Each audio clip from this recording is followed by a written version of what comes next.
The Naga Fireballs, also known as Mekong Lights, are a mysterious phenomenon observed annually along the Mekong River, primarily in Thailand's Nong Khai province. This spectacle typically occurs in late October to early November, coinciding with the end of Buddhist Lent. During this event, glowing reddish balls of light are said to rise from the Mekong River and ascend into the sky. These fireballs vary in size, ranging from small sparkles to objects as large as basketballs. They reportedly rise quickly, reaching heights of up to 600 feet before disappearing. The number of fireballs observed can range from tens to thousands per night. The phenomenon holds great cultural significance for the local population. Many attribute the fireballs to a mythical creature called Phaya Naga or Naga, believed to be a giant serpent living in the Mekong River. According to local folklore, the Naga awakens at the end of Buddhist Lent to produce these fireballs as a form of homage to Buddha. Nagas are described as shapeshifters in Buddhism, Hinduism, and Jainism. They are considered wealthy deities of the underworld in Thailand and are regarded as guardians of treasure. They are also considered protectors of the capital city of Laos, Vientiane, and powerful magical beasts in the area of the Mekong River.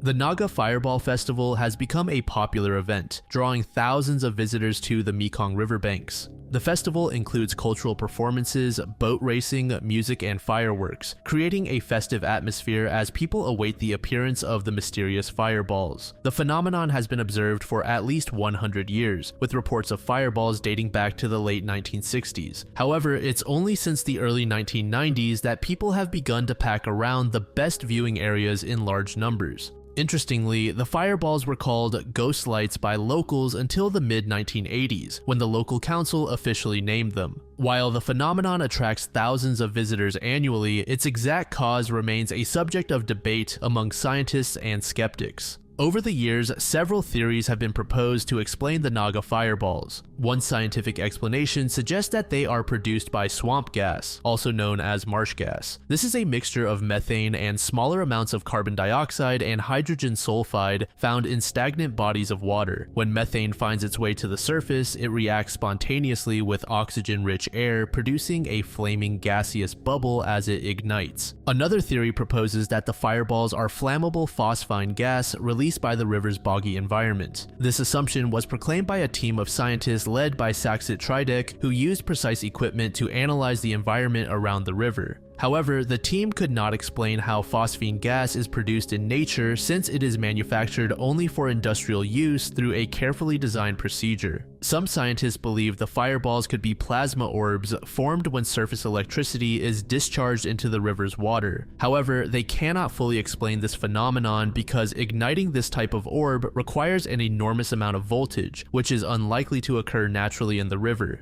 Skeptics have suggested that the fireballs might be man-made, possibly created by flare guns or tracer rounds. A 2002 ITV documentary showed Lao soldiers firing tracer rounds into the air across the river from the festival. However, skeptic Brian Dunning argues that it would be impossible for spectators to hear gunshots from across the half-mile wide river due to the time delay and crowd noise. In 2021, Lao authorities conducted an official investigation during a COVID lockdown and curfew. The inquiry was prompted by foreign media reports suggesting external interference in the Naga Fireball phenomenon. The authorities stated, "In response to the news in foreign media, I would like to state that it is extremely unlikely that anyone could have fired weapons or flare ammunition without our knowledge on that night. We ensured a heavy police presence through the night and did not encounter any incidents."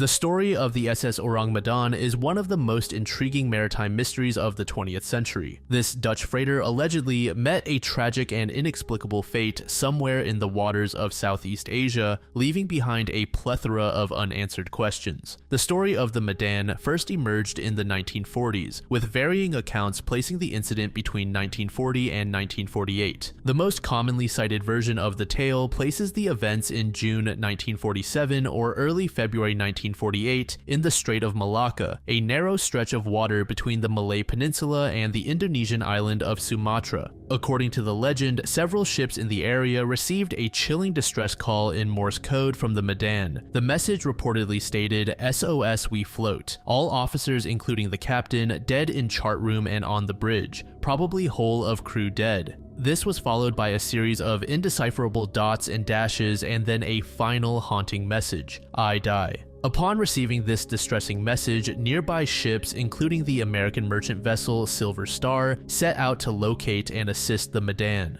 When the Silver Star finally located the Dutch freighter, they found it floating aimlessly, with no signs of distress visible from the outside. A boarding party from the Silver Star was organized to investigate the situation on the Ssang Madan. What they discovered upon boarding the ship was a horrific scene that would fuel speculation and theories for decades to come. The entire crew, including the captain, was found dead, their bodies strewn across the decks and interiors of the ship. What made the discovery particularly disturbing was the condition and positioning of the bodies. According to the accounts, the dead crew members were found lying on their backs, their eyes wide open and their faces frozen in expressions of sheer terror. Their mouths were agape as if they had died mid-scream. Even more bizarrely, many of the corpses had their arms outstretched as if reaching for or fending off an unseen threat. The captain was discovered dead on the bridge, while other officers were found in the wheelhouse and chart room. The ship's radio operator was found at his station, his fingertips still resting on the telegraph. Even the ship's dog was not spared from whatever fate had befallen the crew. It was found dead with its teeth bared in a snarl. Despite the horrifying scene, the rescue party noted that there were no visible signs of injuries or violence on any of the bodies. The ship itself appeared undamaged, with no obvious explanation for the crew's demise. As if the discovery wasn't mysterious enough, the story takes an even more dramatic turn. According to the legend, as the Silver Star prepared to tow the Madan to port, smoke was spotted coming from the Dutch ship's cargo hold. The boarding party quickly evacuated, and moments later, the Madan reportedly exploded with such force that it was lifted out of the water before sinking rapidly to the bottom of the sea. This explosion conveniently destroyed any evidence that might have shed light on what truly happened aboard the ill-fated vessel. The bizarre circumstances surrounding the ship have led to numerous theories attempting to explain what might have happened to the ship and its crew. These theories range from the plausible to the fantastical, each trying to account for the strange deaths and the ship's ultimate destruction. One of the most widely accepted theories suggests that the Madan was secretly transporting hazardous materials, possibly leftover chemical weapons from World War II. Proponents of this theory speculate that the ship might have been carrying a combination of potassium cyanide and nitroglycerin, or even nerve agents. According to this hypothesis, seawater could have entered the ship's hold, reacting with the dangerous cargo to release toxic gases. These fumes could have rapidly overcome the crew, causing their deaths by asphyxiation or poisoning. The terrified expressions on the faces of the dead could be explained by the agonizing effects of the poison. Furthermore, this theory could account for the ship's explosion and rapid sinking. The reaction between seawater and the unstable chemicals could have led to a fire and subsequent explosion, destroying the evidence of the illicit cargo. Another plausible explanation for the tragedy is carbon monoxide poisoning. This theory suggests that a malfunction in the ship's boiler system or inadequate ventilation could have led to a buildup of odorless, colorless carbon monoxide gas throughout the vessel. Carbon monoxide poisoning can cause confusion, disorientation, and eventually death, which could explain the positions of the bodies and the terrified expressions on the faces of the crew. Given the truly bizarre nature of the incident, some have turned to supernatural explanations for the mystery. These theories range from alien abduction to encounters with ghost ships or sea monsters. Despite the compelling nature of the story, there are significant reasons to doubt its authenticity. Many researchers and historians have pointed out inconsistencies and lack of evidence that cast doubt on whether the incident occurred at all. One of the most significant issues with the account is the complete lack of official records of the ship's existence. Extensive searches in Lloyd's shipping register and other maritime databases have failed to find any mention of a vessel by that name. Some proponents of the story argue that the ship might have been registered in Sumatra, which was part of the Dutch East Indies at the time. They suggest that Ssang Madan translates to man from Madan, with Madan being the largest city on Sumatra. However, no records have been found to support this claim either. Given the lack of concrete evidence and the inconsistencies in the story, many researchers have concluded that the tale of the Madan is likely a maritime legend rather than a true historical event. However, this raises the question of how and why the story originated. One possibility is that it emerged from wartime rumors and speculation. The early 1940s were a time of great uncertainty and danger in the waters of Southeast Asia, with naval battles, submarine warfare, and clandestine operations all taking place in the region. It's possible that reports of abandoned ships, unexplained disappearances, or covert operations involving chemical weapons could have given rise to a story like that of the Madan. The tale might have started as a way to explain real but poorly understood events, growing and evolving with each retelling.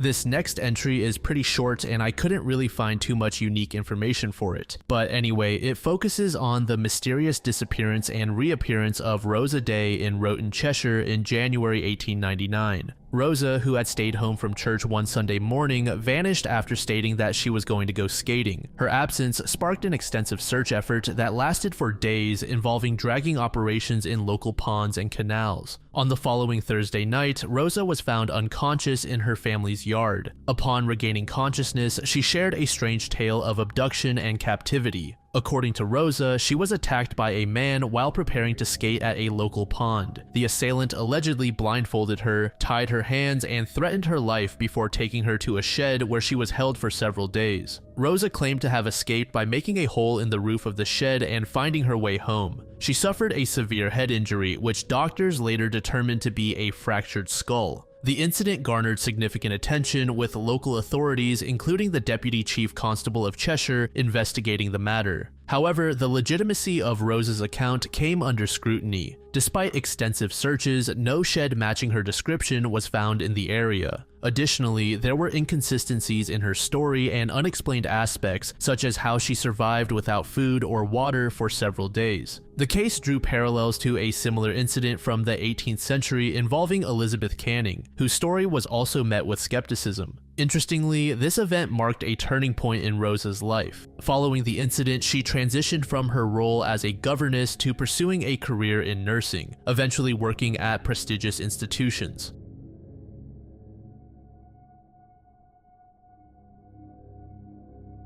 The Morland UFO incident is one of New Zealand's most intriguing and well-documented close encounter cases. It occurred on July 13, 1959, near Blenheim, a town in the South Island of New Zealand. The incident involved Eileen Morland, a local farmer who claimed to have had a close encounter with an unidentified flying object while going about her daily routine. This case stands out not only for its detailed account, but also for the serious investigation it prompted from local authorities and the Air Force. That morning of July 13, 1959, Eileen left her house at around 5:40 a.m. to milk her cows, a routine task for the farmer. However, what transpired next was far from ordinary. As she made her way across the paddock, Morland suddenly found herself bathed in an eerie green glow. Looking up, she was astounded to see a large, oval-shaped craft descending from the sky and hovering above her. Morland's account was remarkably detailed. She described the craft as being between 20 to 30 feet wide, emitting a peculiar green light that illuminated the surrounding area. But what made her story even more extraordinary was her claim of seeing two beings inside the craft. These entities, according to Morland, were wearing what appeared to be glittering silver suits, reminiscent of diver's helmet. One of the most striking details of the account, which she initially kept to herself, was that one of the beings appeared to be missing its left hand. Morland reported that after hovering for a short while, the craft suddenly shot away at an incredible speed. In her own words, it moved at a speed that would make a vampire look like it was standing still, referring to the de Havilland vampire jet fighters that occasionally used the nearby Woodbourne Air Base.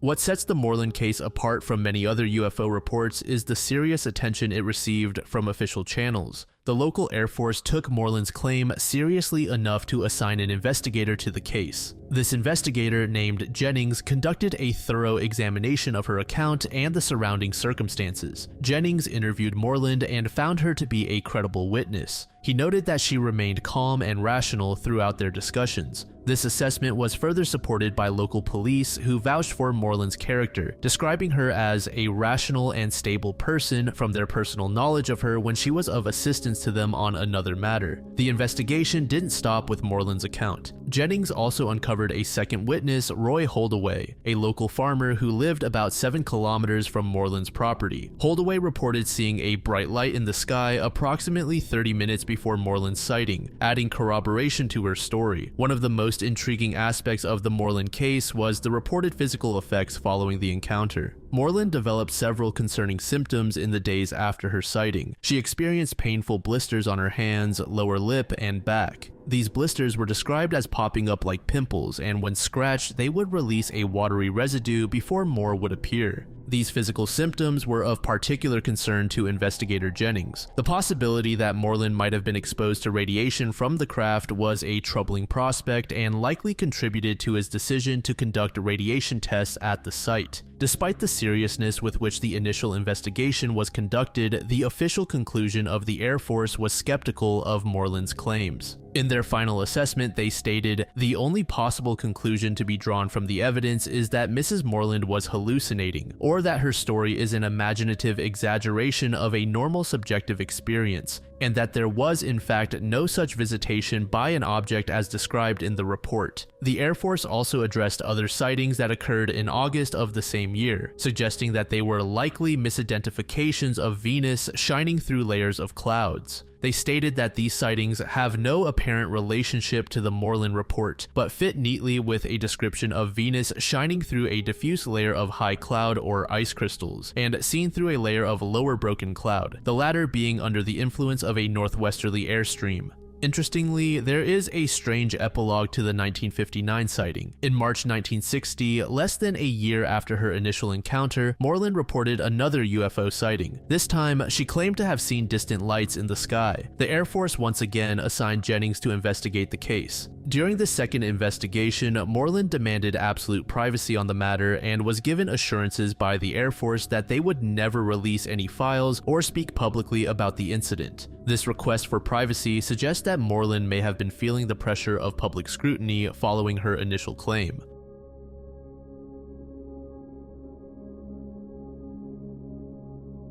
On June 20th, 1994, 5 members of the Bane family, Robin, Margaret, Arawa, Laniette, and Stephen, were found shot to death in their home in Dunedin, New Zealand. David Bane, the eldest son, survived and was later arrested and convicted of the murders, only to have his conviction overturned after years of legal battles. The Bane family murders became one of New Zealand's most notorious and polarizing criminal cases, sparking intense public debate and a media frenzy that continues to this day. 58-year-old Robin was the father and worked as a school principal, but he had become estranged from his wife and kids. 50-year-old Margaret was the mother and was known to have an increasingly strained relationship with her husband. While Margaret lived in the family home, Robin lived outside on the family property inside a caravan. Arawa was 19, Laniette 18, Stephen 14, and David, the eldest of the children, at 22. At the time, David was studying at the University of Otago and worked as a paperboy.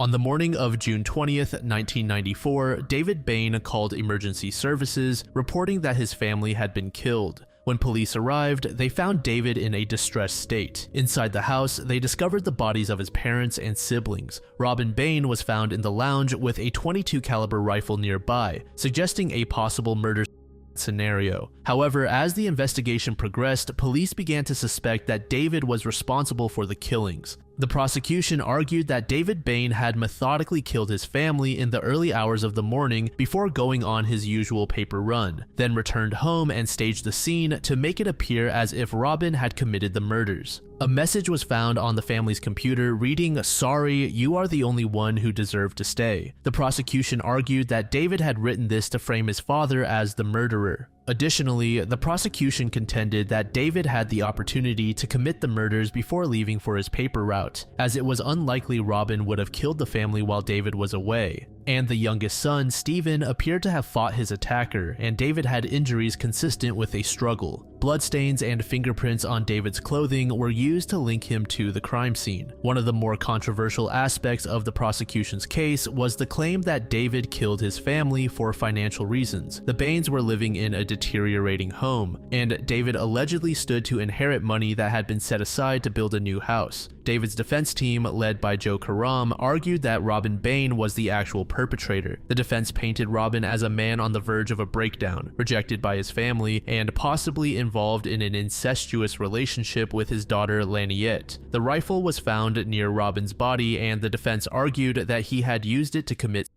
after killing his family. The defense also pointed to the position of a magazine found on its edge beside Robin's hand, arguing that it was inconsistent with someone other than Robin having fired the fatal shot. Furthermore, they criticized the police investigation, claiming that key pieces of evidence were mishandled or misinterpreted. They also pointed out discrepancies in witness testimonies and forensic evidence. Ultimately, David Bane was found guilty of all 5 murders in 1995 and sentenced to life in prison with a minimum non-parole period of 16 years. However, from the beginning, there were doubts about the reliability of the conviction. Joe Karam became a staunch advocate for David Bane's innocence. He launched a public campaign to have the conviction overturned, raising funds for legal appeals and publishing books on the case. In 2007, after years of legal battles, the Privy Council in London ruled that a substantial miscarriage of justice had occurred and David Bane's conviction was quashed. The Privy Council ordered a retrial, citing fresh evidence that had not been available during the original trial. David's retrial began in 2009, and it became one of the longest and most expensive trials in New Zealand's history. The defense team focused on discrediting the evidence presented at the original trial and argued that the police investigation had been flawed from the start. One of the key pieces of evidence in the retrial was that claim about Robin having a romantic relationship with his daughter. The defense argued that she had planned to confront the family about the abuse on the day of the murders, which could have provided Robin with a motive to kill his family. The retrial also focused on forensic evidence, including the fingerprints found on the rifle and the trajectory of the bullets. The defense argued that the physical evidence was more consistent with Robin having committed the murders than with David being the killer. After a 3-month trial, David Bane was acquitted of all charges. The jury's decision was controversial, with some observers maintaining that David was guilty, while others believed he had been falsely accused. The acquittal did not put an end to the public debate over his guilt or innocence. Following his release, David Bane sought compensation for the time he had spent in prison. In 2012, a retired Canadian judge, Ian Binney, was commissioned to review the case and make a recommendation on compensation. Binney concluded that David Bane was likely innocent and recommended that he be compensated. However, New Zealand's then Justice Minister, Judith Collins, rejected the report, calling it flawed and commissioning another review. Ultimately, David Bane reached a settlement with the New Zealand government in 2016, although the exact terms were kept confidential.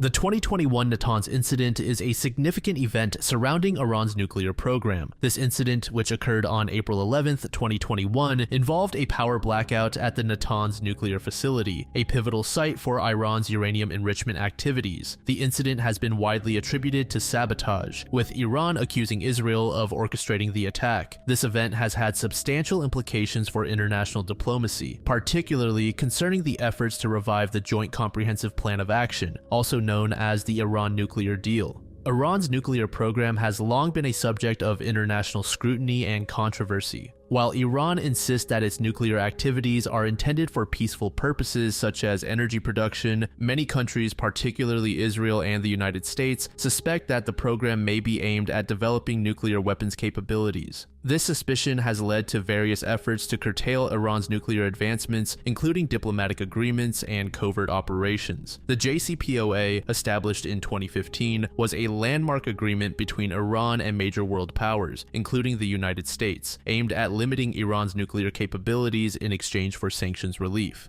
However, in 2018, the Trump administration unilaterally withdrew from the agreement and reimposed sanctions on Iran as part of a maximum pressure strategy. In response, Iran began to breach the deal's restrictions by increasing its uranium enrichment levels and limiting access to international inspectors. On April 11, 2021, a blackout occurred at the Natanz facility, which Iranian authorities attributed to a deliberately planned explosion. This incident came just one day after Iran had unveiled new advanced centrifuges designed to accelerate uranium enrichment. The timing of the attack coincided with diplomatic efforts in Vienna to revive the JCPOA under the Biden administration. Iran quickly accused Israel of being behind the sabotage. Israeli media and some intelligence sources suggested that Israel's Mossad agency was responsible for orchestrating the attack. However, Israel did not officially confirm its involvement. The incident has been described by Iranian officials as an act of nuclear terrorism aimed at derailing diplomatic negotiations.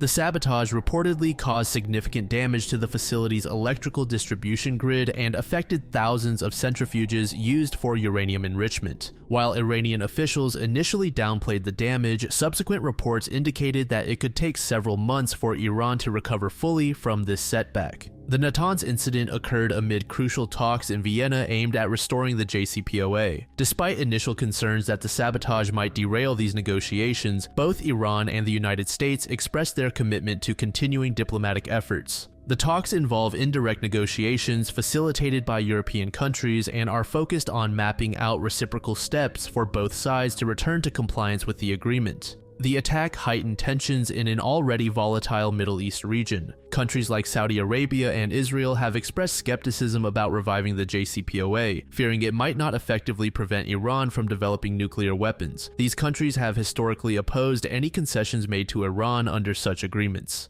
In response to the attack, Iran announced plans to increase uranium enrichment levels to 60%, significantly above the limits set by the JCPOA. This move was seen as an attempt by Iran to strengthen its negotiating position by demonstrating its capability to advance its nuclear program despite external pressures.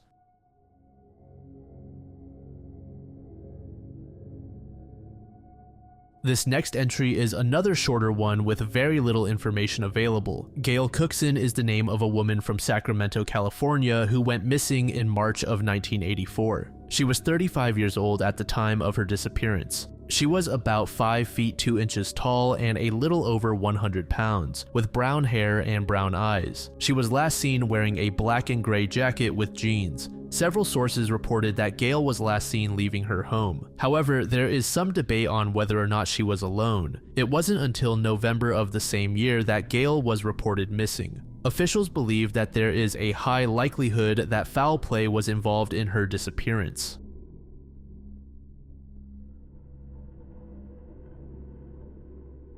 The Arushi Talwar and Hemraj Banad double murder case from 2008 remains one of the most shocking and controversial murder cases in India. The victims, Arushi Talwar, a 13-year-old schoolgirl, and Hemraj Banad, a 45-year-old domestic servant employed by the Talwar family, were found murdered in the Talwar's Noida residence on May 16th and May 17th, 2008, respectively. This case has seen intense media coverage, judicial twists, and investigative controversies that left many questions unanswered. The case ultimately resulted in the conviction and subsequent acquittal of Arushi's parents, Dr. Rajesh Talwar and Dr. Nupur Talwar. On May 15, 2008, the Talwar family went about their daily routine. Rajesh's driver, Umesh Sharma, had dropped him at home at around 9:30 p.m. after returning from work. Arushi was presented with a digital camera as an early birthday gift by her parents, and they took pictures together. Later, Arushi's parents retired to their room after midnight, leaving her in her room reading a book and browsing the internet. Around 6 a.m. the next day, Parati Mandal, the housemaid, arrived at the Talwar's apartment for her daily duties. Hemraj, the live-in domestic servant, was supposed to open the door, but he did not. Nupur Talwar answered the door and told the maid that Hemraj must have gone to fetch milk. However, when Parati insisted, Nupur threw the duplicate keys from the balcony so that Parati could open the door. Upon entering the house, Nupur discovered Arushi's lifeless body in her bedroom, with her throat slit and head bludgeoned. The Talwars initially suspected Hemraj as he was missing, which led to an early assumption that he had committed the crime and fled. Then on the 17th, Hemraj's body was discovered by the police on the terrace of the Talwar residence, also with his throat slit and head injuries, which shut down the theory that he was responsible. This discovery complicated the case and raised questions about how his body remained undiscovered for so long. The investigation was marred by confusion and alleged mishandling from the beginning. Several lapses in the crime scene management, evidence collection, and the general approach of the police were criticized by both the media and judicial authorities later in the case. When the police arrived, they failed to preserve the crime scene, allowing visitors, media personnel, and even neighbors to trample through the house. This contamination of potential evidence proved costly. Furthermore, the police did not immediately inspect the terrace where Hemraj's body was found a day later, despite there being bloodstains on the terrace door and staircase. The investigation took a dramatic turn when the police, based on circumstantial evidence, advanced the theory that Arushi's parents might have been involved in an honor killing. This theory alleged that Rajesh had discovered Arushi and Hemraj in a compromising position, prompting him to kill both in a fit of rage. Although this theory found traction with the media, the evidence supporting it was circumstantial, with no direct proof of the Talwar's involvement. Due to mounting public pressure and the controversial nature of the police's investigation, the Central Bureau of Investigation took over the case in June 2008. The CBI's initial team cast doubt on the police's honor killing theory. This team suspected that the murder was committed by someone from outside the family. 3 suspects, Krishna Tadarai, an assistant in Rajesh's clinic, and 2 domestic workers, Rajkumar and Vijay Mandal, were interrogated based on evidence that they were near the house at the time of the murders. The CBI even performed polygraph and narco-analysis tests on the 3 suspects, but nothing conclusive was obtained. The first team of CBI investigators found no direct evidence implicating the Talwars and filed a closure report in 2010, citing lack of evidence. The case took another turn when a second CBI team took over, rejecting the previous team's conclusions. This new team leaned towards the theory that Arushi's parents were responsible, suggesting that the crime scene had been tampered with and vital evidence destroyed. Rajesh and Nupur were charged with the murders in 2010. The prosecution argued that the Talwars had the means, motive, and opportunity to commit the crime. The trial began in 2012 in a special CBI court. The case was largely built on circumstantial evidence, as the CBI could not produce any direct forensic or eyewitness evidence linking the Talwars to the murders. The prosecution argued that Arushi's bedroom could only be accessed by someone inside the house and suggested that the Talwars had fabricated the story of Hemraj being a suspect to mislead the investigation. The court also relied on forensic evidence such as the bloodstains on a whiskey bottle, the cleaning of Arushi's body, and the discovery of a pillow with Hemraj's blood in Arushi's room. The prosecution claimed these actions pointed to an attempt to cover up the crime. The Talwars, however, maintained their innocence, stating that they were victims of a botched investigation and media sensationalism. In November 2013, the special CBI court convicted the Talwars, sentencing them to life imprisonment. The court ruled that it was beyond reasonable doubt that the parents were the murderers, although the judgment continued to spark controversy due to its reliance on circumstantial evidence. The 2 spent 4 years in prison before their conviction was overturned by the Allahabad High Court in October 2017. The High Court ruled that there was insufficient evidence to convict them beyond reasonable doubt, criticizing the lower court for failing to consider the flaws in the investigation. The judgment highlighted how the evidence against the Talwars was weak and inconsistent, leading to their acquittal. The court observed that the investigation was tainted by serious lapses, including the failure to secure the crime scene, contamination of evidence, and the lack of forensic accuracy. The police had not conclusively proved how the murders were committed or who had access to the apartment during the time of the crime. The acquittal was a relief for the family, but the case remained officially unsolved, leaving the public with many unanswered questions about the true perpetrators and the exact motive behind the killings. One of the most notable aspects of the case was the role the media played in shaping public opinion. From the beginning, the case was covered extensively by Indian news channels and print media, often in a sensationalized manner. The theory of an honor killing was prominently discussed, leading to public outrage against the Talwars even before the trial began. Critics argued that they were unfairly targeted by the media, which portrayed them as guilty even though the investigation had numerous flaws. Sensational headlines, interviews with investigators and so-called experts, and round-the-clock coverage of the trial contributed to what many perceived as a trial by media. With the acquittal, the question of who actually committed the murders remains open. The CBI's failure to provide conclusive evidence has left many wondering if the real murderer will ever be identified.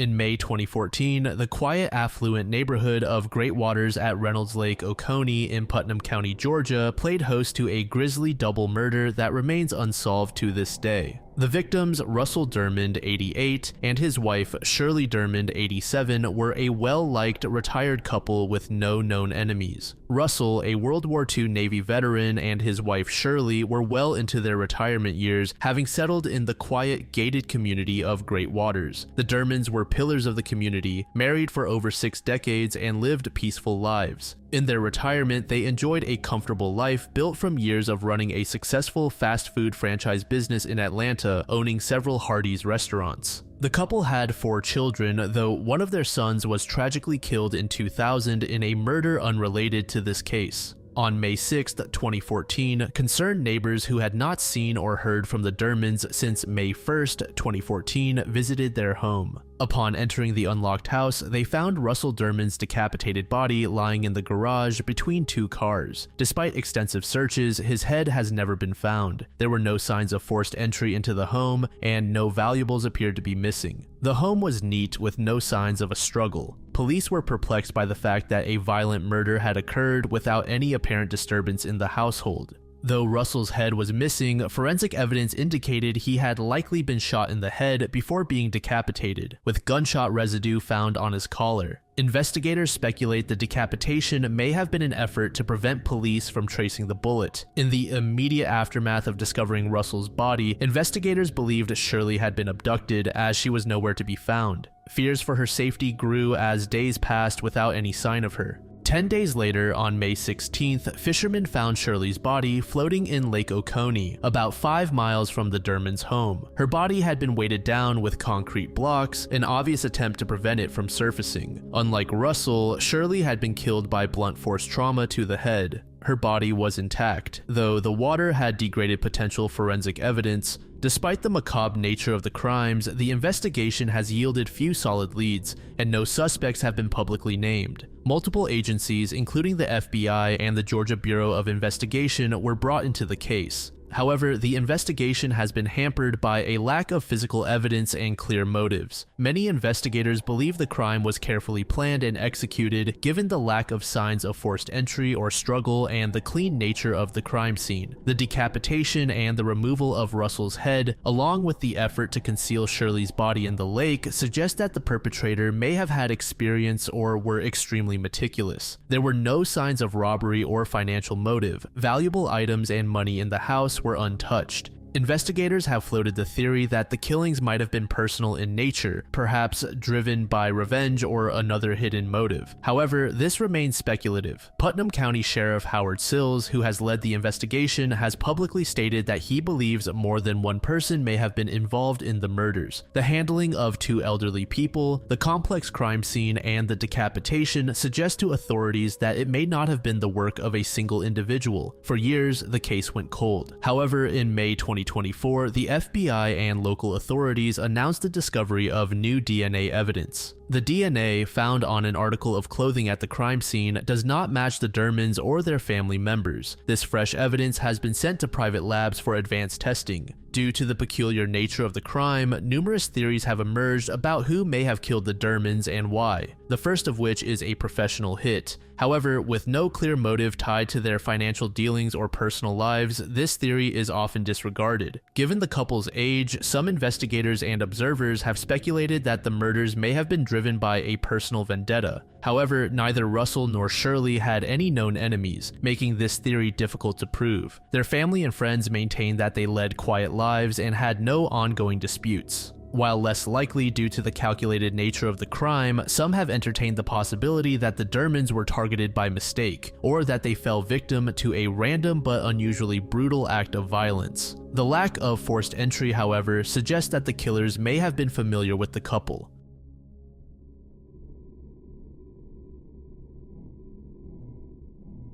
Ator Majera is a respected figure in 20th century physics, known for his groundbreaking contributions to quantum theory as well as his mysterious disappearance in 1938. His vanishing has sparked various theories, ranging from suicide and voluntary exile to espionage and religious retreat. Majera was born on August 5, 1906 in Catania, Sicily. He showed signs of brilliance from a young age, excelling in mathematics and physics. By the 1920s, he was part of Enrico Fermi's elite group of young physicists in Rome. This group was recognized for their pioneering work on neutron physics and beta decay. Majorana quickly gained a reputation as a genius. Fermi even described him as having a talent that was second to none. Despite this, he was known to be introverted, difficult to work with, and unwilling to publish many of his theories. His reluctance to communicate and share his ideas may have been an early indicator of his reclusive nature, which would later play a part in the mystery of his disappearance. Though he only published a handful of papers during his career, his work has had a lasting impact on modern physics. One of his most significant contributions was the prediction of the Majorana fermion, a particle that is its own antiparticle.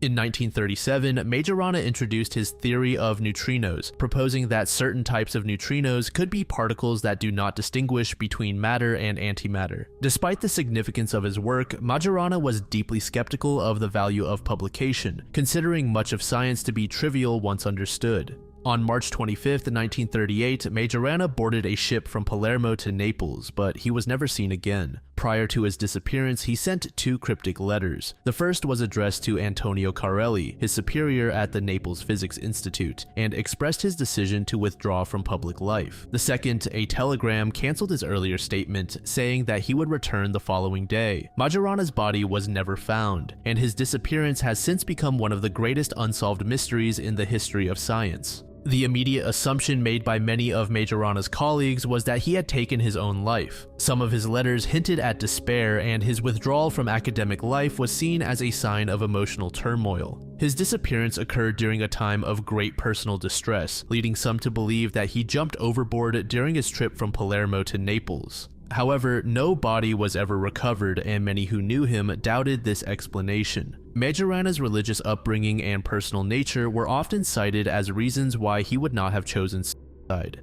A second theory posits that he orchestrated his own disappearance to escape the pressures of his life. His reclusive personality, combined with the immense responsibility placed on him due to his scientific work, may have pushed him to leave everything behind. Some believe that he retreated to a monastery or religious community to live out his days in obscurity. This theory gained credibility when certain witnesses claimed to have seen Majorana in Italy and South America years after his disappearance. Some believe that he may have lived under an assumed identity in a remote location. Another theory suggests that Majorana was kidnapped or went into hiding due to his knowledge of nuclear physics, particularly as Europe moved closer to World War II. His understanding of atomic theory would have been invaluable to any country with nuclear ambitions, leading some to speculate that he may have been coerced into working for a foreign government, or that he voluntarily left to avoid being used for military purposes. In 2011, the Italian government reopened the case of Majorana's disappearance after a witness came forward, claiming to have seen him in Venezuela in the 1950s. The witness provided photographs that allegedly showed Majorana, now living under the name Bini, in a small town. This theory reignited interest in the idea that Majorana may have fled to South America, but the evidence remains inconclusive.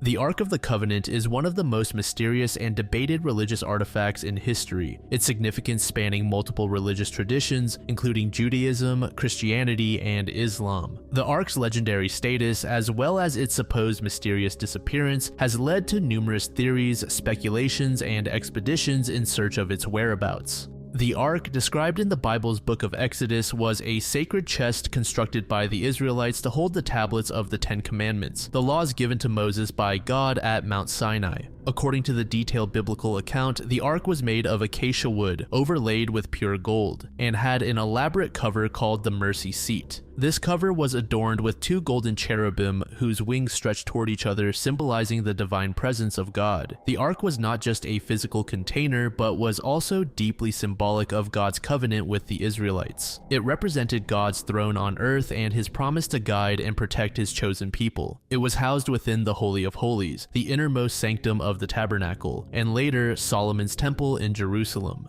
The Ark is traditionally believed to have contained three key items: the tablets of the law, aka the 10 Commandments, Aaron's rod, and a pot of manna. Additionally, it was considered a weapon of divine power. The Philistines, who captured the ark for a brief period, suffered plagues and calamities as a result of holding it. Ultimately, they returned the ark to Israel after realizing they could not control its power. This narrative highlights the notion that the ark's power was directly tied to God's will, and that misuse or mishandling of the ark often led to disaster. One of the most popular theories is that the ark was hidden before the Babylonians destroyed the temple. According to the Book of Maccabees, the prophet Jeremiah received a divine message instructing him to hide the ark in a cave on Mount Nebo in present-day Jordan. The Ethiopian Orthodox Church claims that the ark was taken to Axum, Ethiopia by Menelik, the son of King Solomon and the Queen of Sheba. According to the Kebra Nagast, an ancient Ethiopian text, Menelik secretly took the ark from Solomon's temple and brought it to Ethiopia, where it has been guarded by the Ethiopian clergy ever since. Today, the Church of Our Lady Mary of Zion in Axum is believed to house the ark, but no one except for a single guardian is allowed to view it. While this theory is deeply embedded in Ethiopian culture and religious tradition, many scholars are skeptical about its authenticity. Edward Ullendorf, a British scholar, claimed to have examined the alleged ark in Ethiopia in the 1940s and concluded that it was a medieval construction. A more critical view argues that the ark may have never existed as a physical object, but was instead a literary device used by the authors of the Old Testament to convey theological messages about God's covenant with Israel. This theory is supported by the lack of concrete archaeological evidence supporting the existence of the ark, despite numerous searches and claims of discovery.